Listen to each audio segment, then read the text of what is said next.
আসসালামু আলাইকুম রহমতুল্লাহি ওবারাকাতুহ।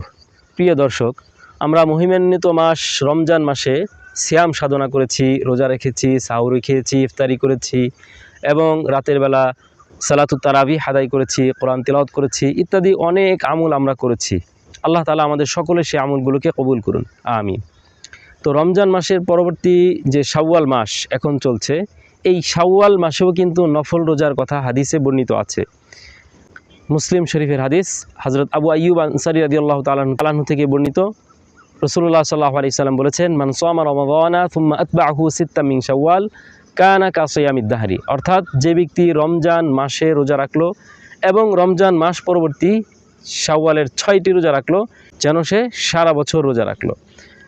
তিরমিজি শরীফের একটি হাদিস, হযরত উবাইদুল্লাহ রাদিয়াল্লাহু তাআলা আনহু থেকে বর্ণিত। তিনি বলেন, আমি রাসূলুল্লাহ সাল্লাল্লাহু আলাইহি ওয়াসাল্লামকে জিজ্ঞেস করলাম, ইয়া রাসূলুল্লাহ, সারা বছর রোজা রাখার কি সুযোগ আছে?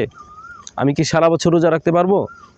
রাসূল সাল্লাল্লাহু আলাইহি ওয়াসাল্লাম বললেন যে না, তোমার ওপর তোমার পরিবারের হক আছে। তুমি যদি রমজান মাসে রোজা রাখো এবং রমজান মাস পরবর্তী শাওয়াল মাসে 6টি রোজা রাখো, তাহলেই তুমি সারা বছর রোজা রাখার সওয়াব পেয়ে যাবে।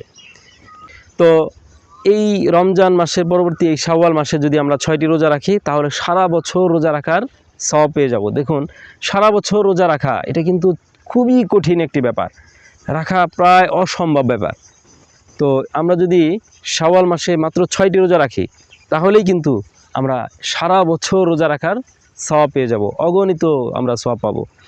তো যারা আমরা রমজান মাসে রোজা রেখেছি, তাদের জন্য এই শাওয়ালের 6টি রোজা রাখা খুব বেশি কোনো কঠিন কাজ নয়। আমরা চেষ্টা করব সকলে রোজা রাখার। আর এই রোজা রাখার ক্ষেত্রে নির্দিষ্ট কোনো ধরাবান্ধা নিয়ম নেই যে লাগাতার 6টি রাখতে হবে, এমন কোনো নিয়ম নেই। বরং একদিন রোজা রেখে আর একদিন গ্যাপ দেওয়ার সুযোগ আছে। আমাদের সুযোগ সুবিধা অনুযায়ী আমরা এই শাওয়ালের 6টি রোজা রাখতে পারবো। আল্লাহ রাব্বুল আলামিন আমাদের সকলকে শাওয়ালের 6টি নফল রোজা রাখার তৌফিক দান করুন। আসসালামু আলাইকুম ওয়া রাহমাতুল্লাহি ওয়া বারাকাতুহু।